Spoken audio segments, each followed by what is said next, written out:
It's a great pleasure to introduce Professor Tom O'Loughlin, who is Professor Emeritus in Historical Theology at the University of Nottingham. He's very well known for his work on early Christian communities and their documents, patristic and medieval theology, liturgy, and a whole host of other areas. Tom is a prodigious publisher. He's been publishing very actively for about the last 4 decades. I think even he has probably lost count of the number of publications that he has produced. But the most recent book, Eating Together, Becoming One, taking up Pope Francis's call to theologians, has recently won a prize in America. And in the last year, he's been very active all over the world, really, sitting at home, of course, but now has quite a following in New Zealand and Australia, and writes regularly in the Catholic International Daily La Croix.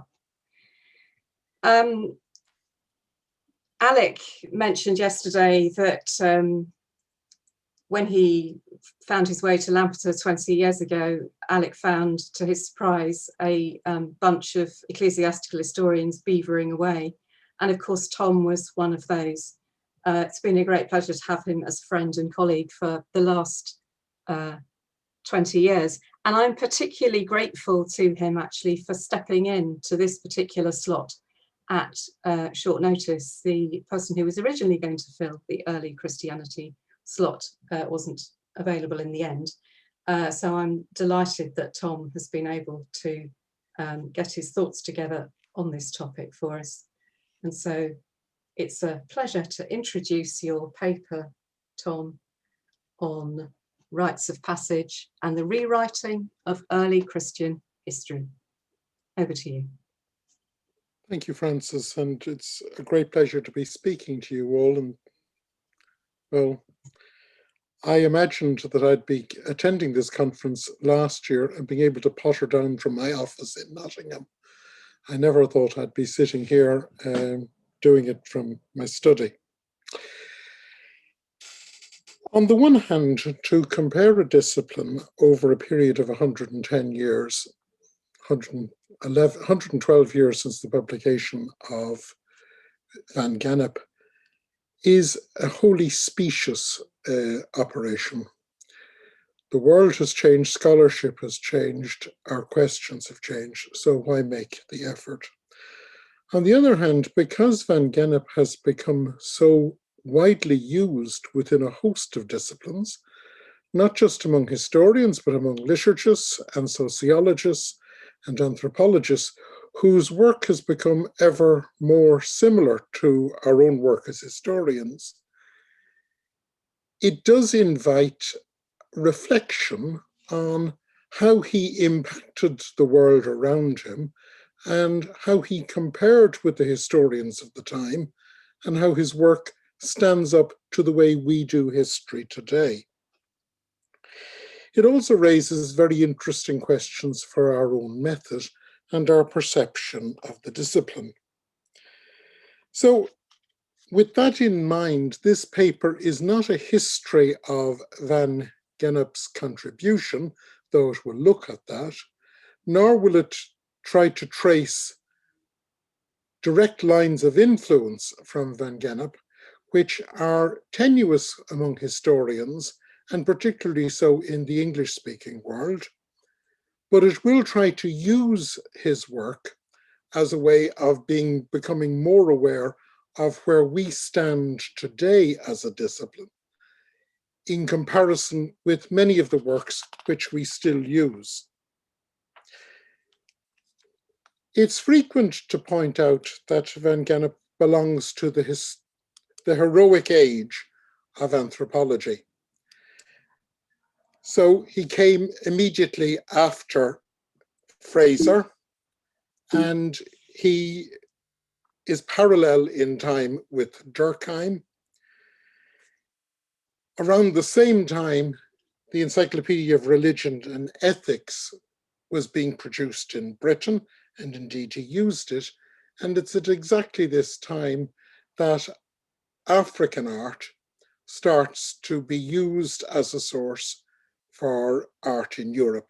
We think of the African masks which influenced Picasso.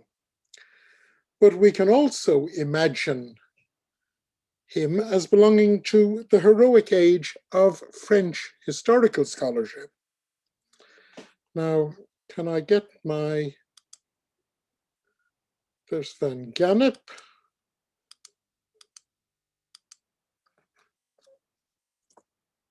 So for instance, he is exactly the same time as Abbé Duchesne, and indeed will use the work of Abbé Duchesne, but is also the two great geniuses, Cabral and Leclerc. And whereas Duchesne is used by Van Gennep, not surprisingly, neither the work of Cabral nor Leclerc figure in his work. So I want to try and locate him against his anthropological background and also among these three still well-known names in church history. He clearly didn't see himself as a historian, and in his own time, none of the historians use him. For instance, he doesn't figure to any significant degree, so far as I can find, in the dictionnaire that was produced by Cabral and Leclerc, and which we still refer to. Francis pointed out yesterday that it wasn't until the work of John Bossy that he starts to make an impact in English language church history. But more importantly, his own work as an anthropologist didn't fit with the dominant model of positivist history, of which Cabral and Leclerc were undoubtedly masters. At the time, ecclesiastical history saw itself as a closed discipline, which was firmly within the theological domain. There was a firm belief, and Cabral would be the exemplar of this, that there was a single and largely unambiguous past, if one could only be dispassionate enough that one could look at it without bias.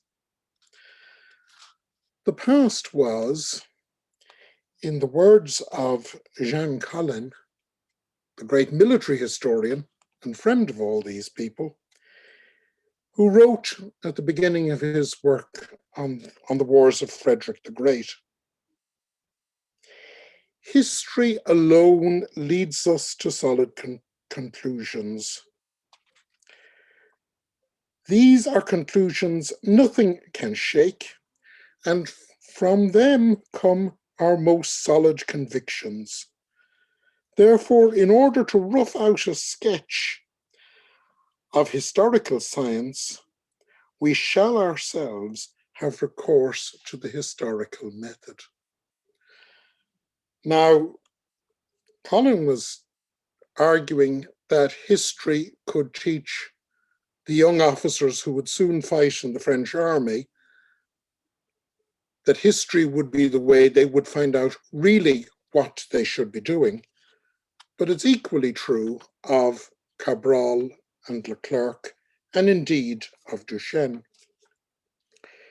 It comes as little surprise, therefore, in such a world that there are no footnotes to Van Gennep, or indeed to Rites of passage as a concept in historical works from the early 20th century.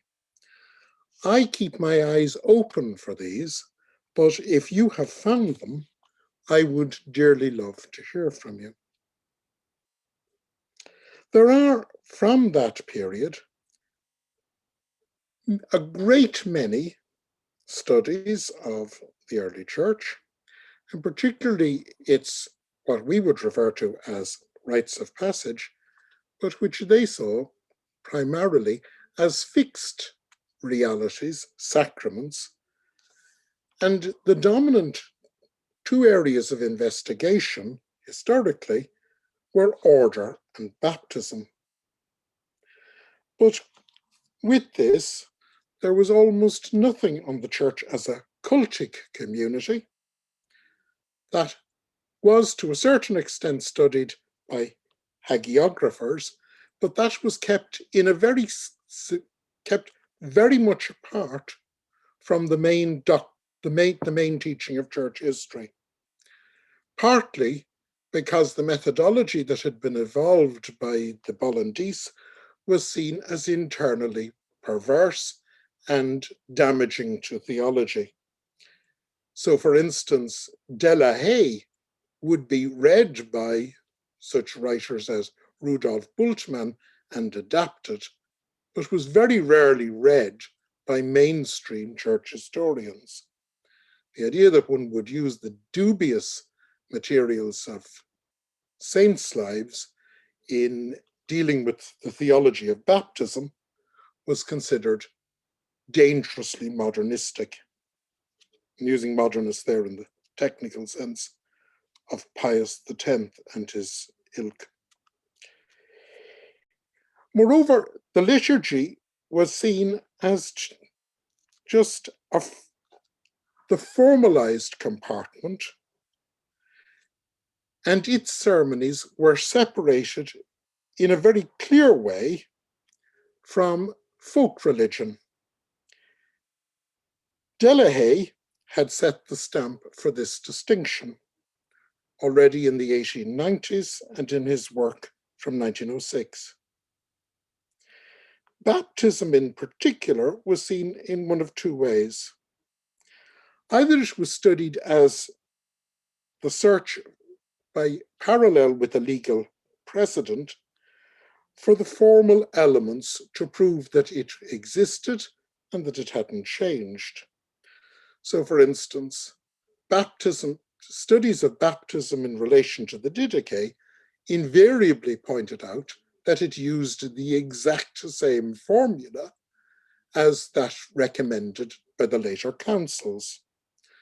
The thought that that might be a back formation was never entered into by church historians. Moreover, the greatest quest was the question of infant baptism. If it could be shown to be early, and how early, then the mere demonstration of infant baptism was itself a proof of lawful practice. And that debate, as you know, went on until the 1970s. In fact, the last major contribution by a biblical scholar to the infant baptism debate is from the early 1960s. The second way that baptism was studied was the pursuit of the theology of baptism. And the search was for, could one have a complete theological formulation that would underpin or counter the various Reformation debates as they had been rumbling on.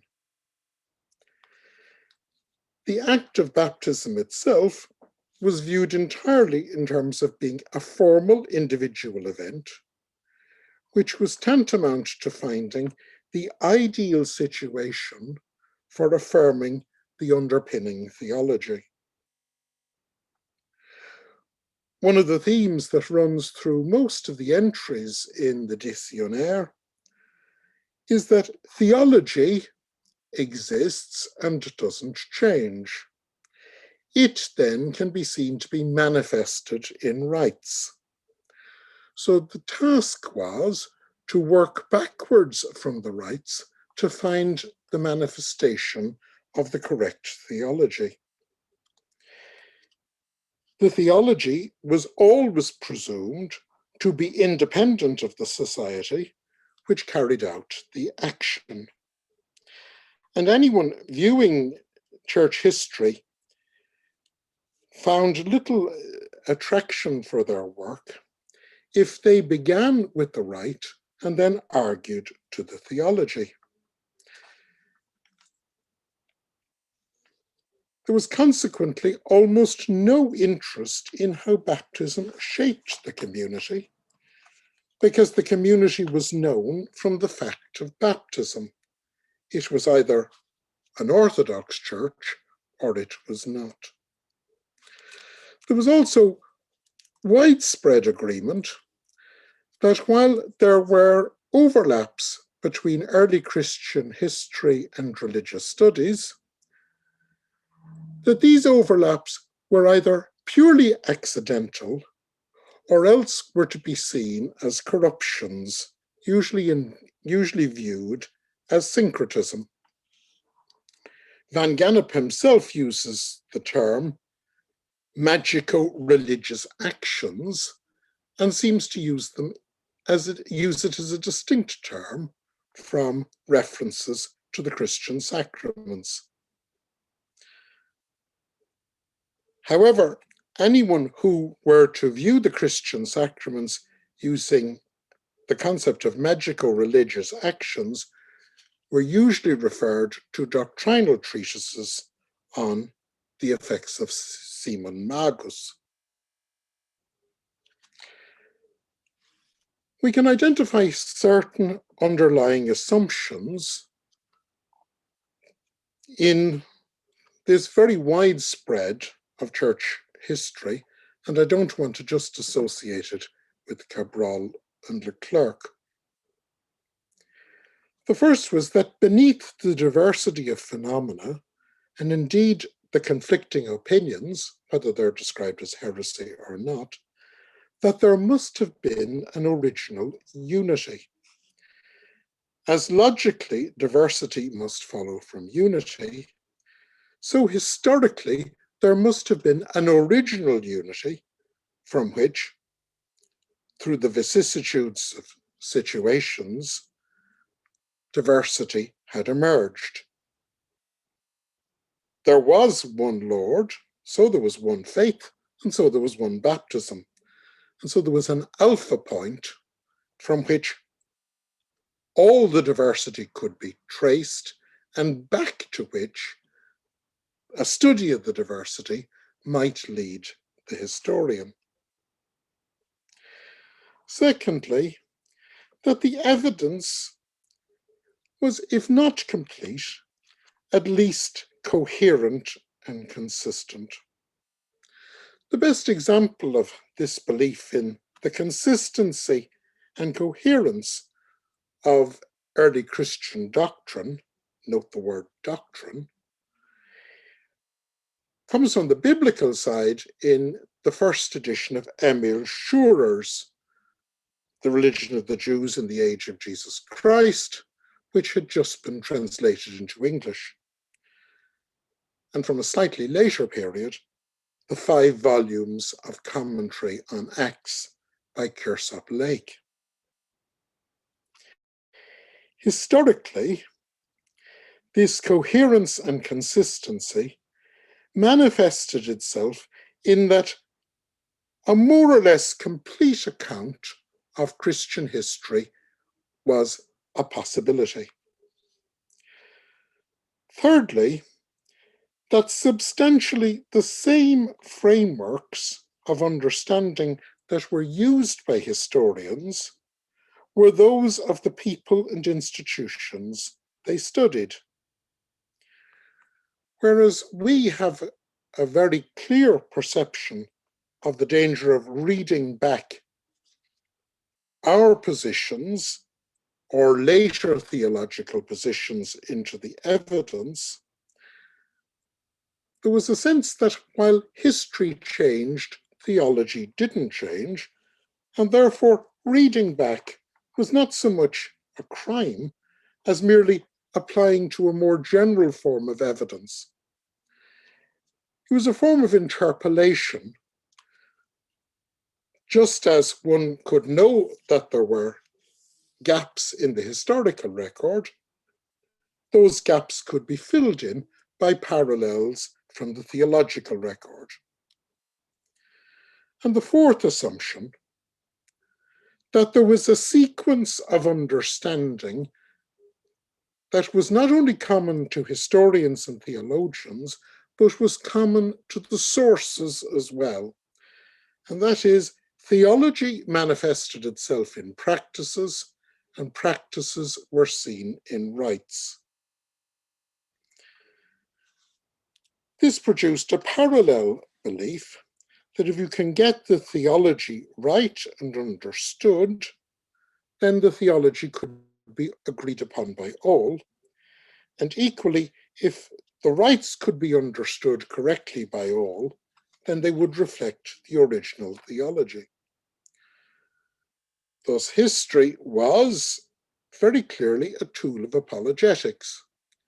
And Cabral took this as an absolute justification for his own work. It held out the promise of victory in sectarian disputes, and it held out the hope of agreement in a golden moment, and indeed a new unity in ecumenical debates. And so, for instance, it's this manifestation that underlies the appeal to history in the Malines Conversations, whose centenary occurs later this year. It also held out the notion that the original fontes were accessible if one was merely to engage in sufficiently difficult historical labor. And the work of Cabral in editing the Monumenta Ecclesiae Antiqua, massive editions, packed full of notes, with the notion that one could almost get to a perfect historical source. We may giggle at this, at the confidence, but we shouldn't undermine the fact that it's that vision which 80 years ago would begin to produce source chrétienne, and it would also be the vision that would underlie the work Codices Latini Antiquiores. So a work that begins with very much a theological agenda, that there is a perfect past to be established by determined historical work, has animated an entire army of scholars. And lastly, it held out the vision, and this is where Leclerc and Cabral are very much old school in comparison with Duchesne. It held out the vision that there was a perfect liturgy. What has all this got to do with Van Gennep and rites of passage? I would suggest that in Van Gennep we see the very first clear example of breaking with that way of reading the historical evidence. And we see a model of religious groupings and their interior relationships that represents, in a nutshell, the way we have come to work now. The famous opening line of his work, I'm using the 1960 translation, each larger society contains within it several distinctly separate groups. Could it be that there was not a single history, but that there was a plurality of histories right from the very start, not as a result of some deliberate act of stupidity or wickedness? The famous example that Francis cited yesterday of people with itchy ears, a 2nd century notion, but that history itself revealed human societies as naturally breaking into smaller and segregating groups. The second question that Van Gennep poses to us is, who has a history? It was accepted that higher civilizations and higher religions had histories. Lower civilizations and barbarous races hadn't risen to that level, but had myth. So history and myth were mutually excluding categories.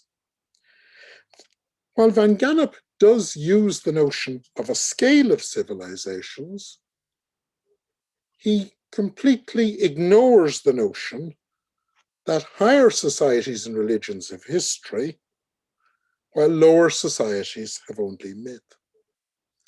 And in that sense, we have in Van Gennep an example of a non-historian using one of the key ideas that will become part of French historiography from the second decade of the last century onwards. There's also the question of, where does one discover history? The answer for the higher religions was absolutely clear.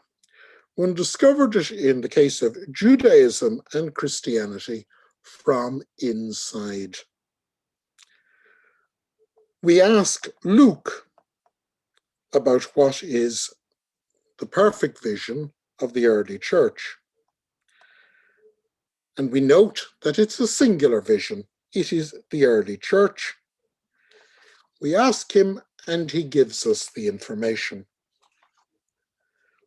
But for others, not only for odd groups that had been studied by Rena or the Toro Briand Islanders, familiar to everyone from Durkheim,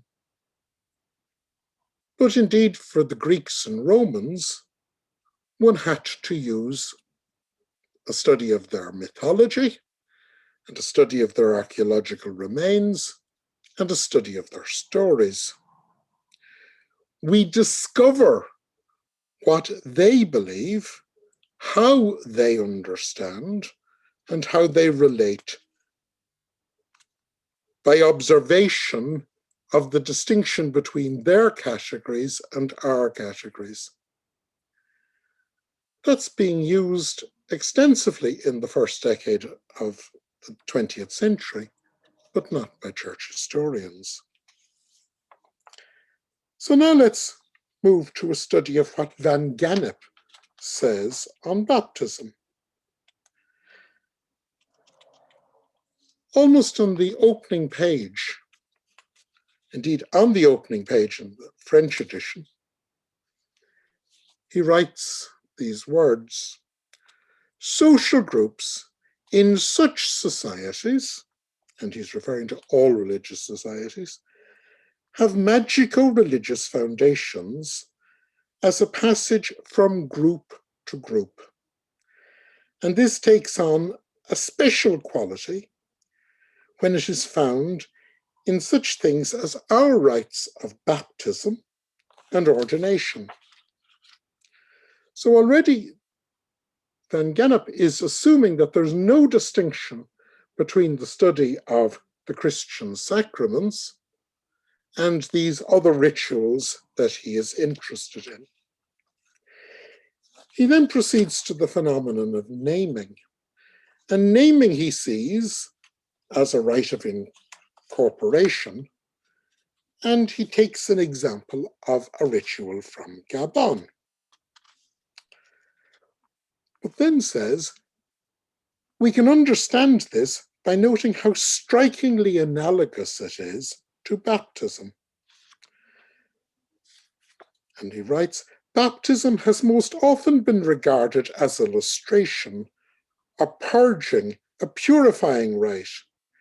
That is, as a final rite of separation from the previous world, whether it be a secular world or one that is actually impure. thing we should note here is his starting point. He's not beginning with an understanding of baptism derived from an authoritative source. Rather, he is taking baptism as a rite which is to be evaluated with care. Indeed, he says, it must be evaluated with great care, for to do so is to realize that it also signifies incorporation when it is found to be performed with a connection not just to ordinary water, but to special water. So the details of ritual are not a manifestation of an underlying theology, but are a way of understanding which belongs to the investigator. This consideration, he continues, leads us to examine a new set of ceremonies, and we shall give them the name of initiation. In this, he finds himself depending on the work, if I can get my, I'm using the right buttons now, of an English classical scholar, Lewis Richard Farnell. Farnell pops up occasionally still in the footnotes in works by classicists. His work seems to have bypassed historians completely, but Farnell was being read by Van Gennep, and Farnell's influence deserves a note of its own. Farnell wrote about baptism. We should probably find, if we followed out the history and origin of infant baptism, that the pre-Christian tradition was a strong, efficient force for the settlement of the question. There were reasons, at least, why the rite should soon have come to be maintained by the early church. For analogous rites, whereby the newborn child was consecrated to the divinity, were probably part of the hereditary tradition of most of the converted races. Now, to us today, and indeed listening to papers yesterday evening on baptism in Livonia and today on baptism in Syria, would find that almost a truism.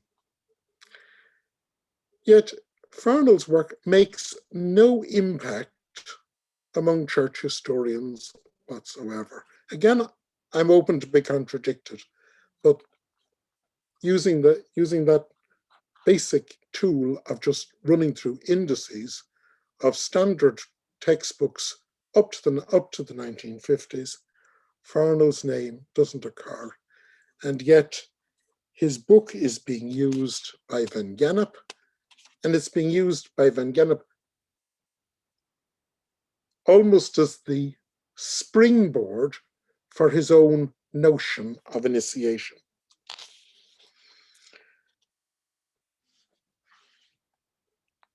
Farnell notes further that the notion of impurity is not to be traced back to an explicitly Christian source, because he can point to it widely in classical learning.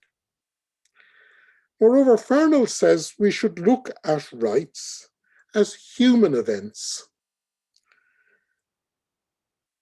Thirdly, he is anxious to demonstrate that religions and practices exist not only as chosen ideas of individuals, but always exist as traditions. It's the tradition that determines the action, not the action that opts into the tradition. And he makes a very interesting point on the human need for rites. These human needs are put forward as a way of understanding the facts of Christian religion. So Christian practice,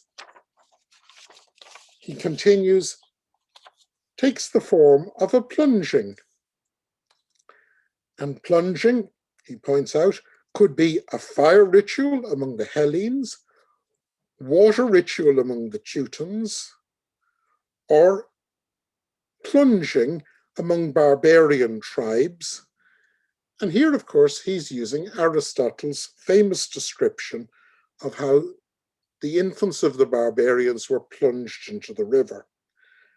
And he says, much as it pains him, he must disagree with Aristotle that this isn't to make the babies strong or indeed to get rid of the weaklings, both of which were canvassed by Aristotle. But he says, as with the Christian neophyte, the catechumen has to die to the old and be born again. And this is a mystic service which is simulated in the rite. Anthropology is here serving as an historical investigation rather than vice versa. He then nails his colours to the mast and says, theology is not primarily a matter of ideas and essential beliefs, but rather comes after the activity and is a reflection by the community of what the community has been engaging in ritual. Coming towards the end of his book, again, the baptismal rite is a form of purification of worldwide prevalence among lower as well as among higher races. It is the activity that gives rise to how it is regarded, what we might call theology. And then, in a passage that would be also taken over in toto by Van Gennep, the font is to be seen as a womb, standard Christian image, and as such, it is the place for exorcism and community. And I suspect that is the very first time that baptism is seen explicitly as a rite of passage. And just in case we haven't taken the lesson on board, and he's writing for classicists, but he knows he has a large audience of Christians and clerics in his audience because he throws in Aristotle references to keep the classicists happy and biblical references to keep the Christians happy. Very soon, in the history of the church, infant baptism, came to be regarded as of such serious and critical significance that those had to prepare themselves for it by prior purifications and exorcisms and a host of other rituals. From anthropology, Farnold goes to history, to liturgy, and only then allows for the fact that theology might have something to say.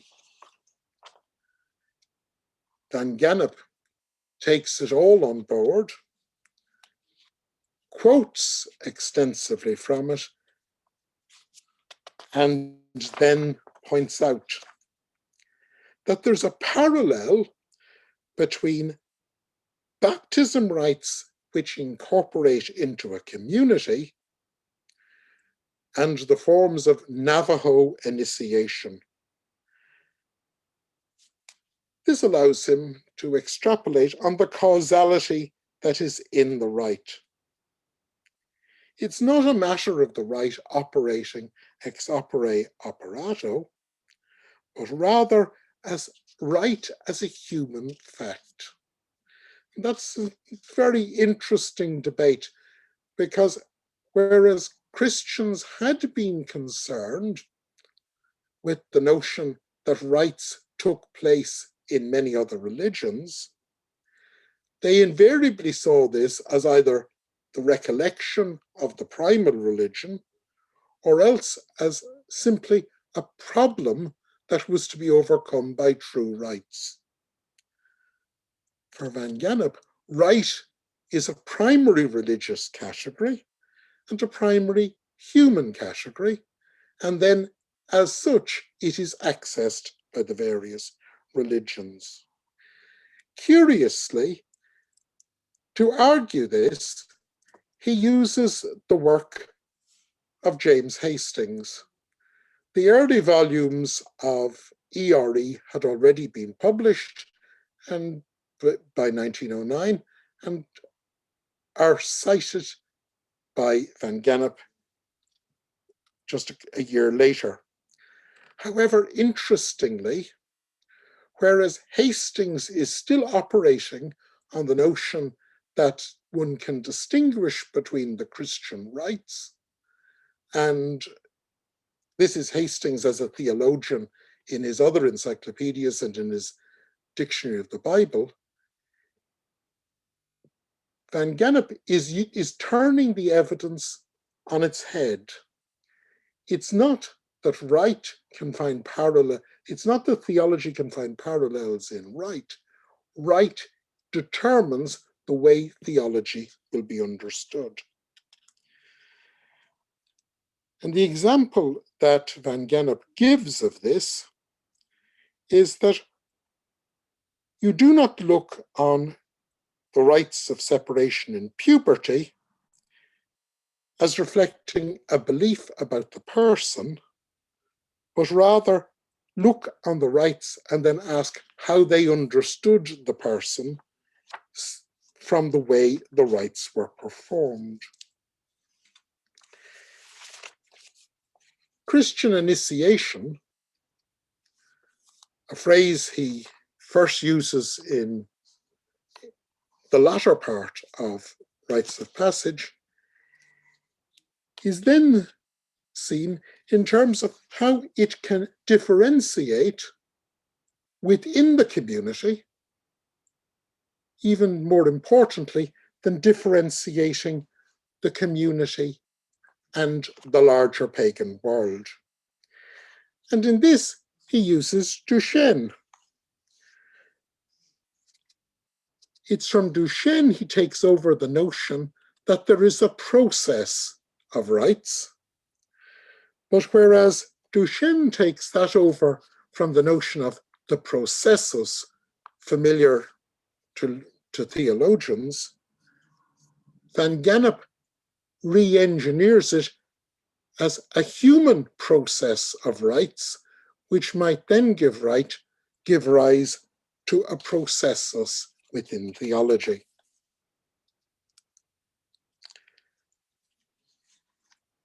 It's fascinating to go through the entire range of Van Gennep's references to baptism. I've just given you enough, I hope, for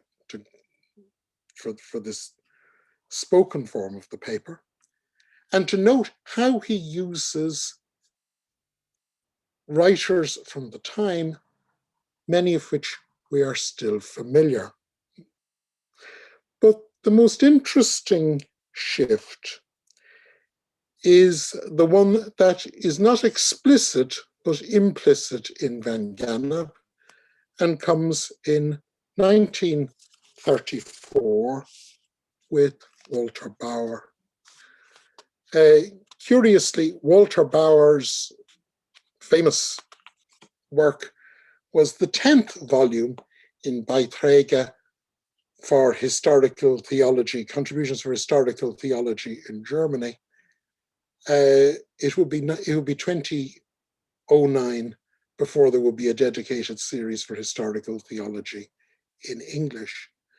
And Bauer turns the material directly on its head and says, orthodoxy is not the original state, but orthodoxy is that which emerges out of original differentiation.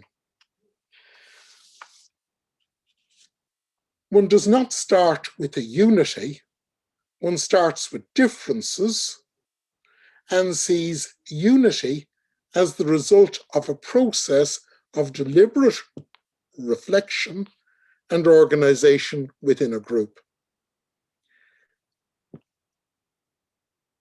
Later, he would be joined by Bradshaw, who would say that diversity in practice always precedes unity of pattern. And so overturns, if we see Walter Bauer overturning the vision that inspired Cabral and Leclerc, I suspect it was felt by Duchenne, but he had his fingers burnt sufficiently by the Holy Office that he would never explicitly state so. But both Cabral and Leclerc, they are, even though they both outlived Duchenne, they belong to an earlier worldview in church history. They are utterly convinced that work will bring them back to the pristine original moment.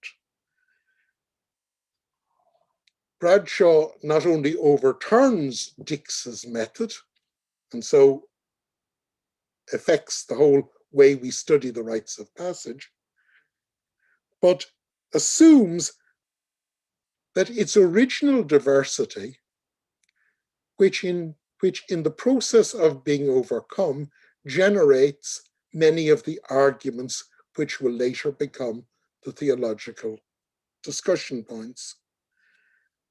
And then, thirdly,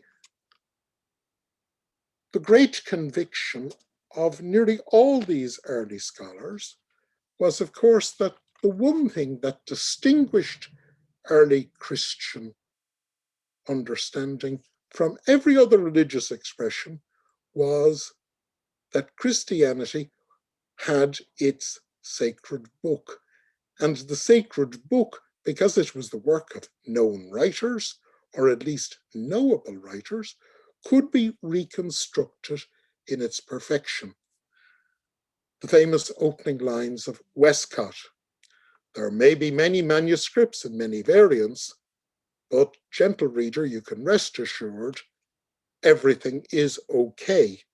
The original message is secure." And the phrase has now become a stock phrase still used by undergraduates, the original Greek. They don't mean the Greek original, they mean the actual original form of the Greek. And of course, in our own day, our colleagues in Birmingham, led by David Parker, have, for this part of the world, you leave the American evolution slightly aside, we now no longer share the idea of an original text, but of original and living texts. So we today live in a world where we assume with Bauer that unity is secondary to diversity, where diversity in rite is the normal state of affairs, and there is no single textual thermometer that we can use to program all our other endeavors. And insofar as that is our worldview, we see that not only anticipated, but used by Van Gennep 112 years ago.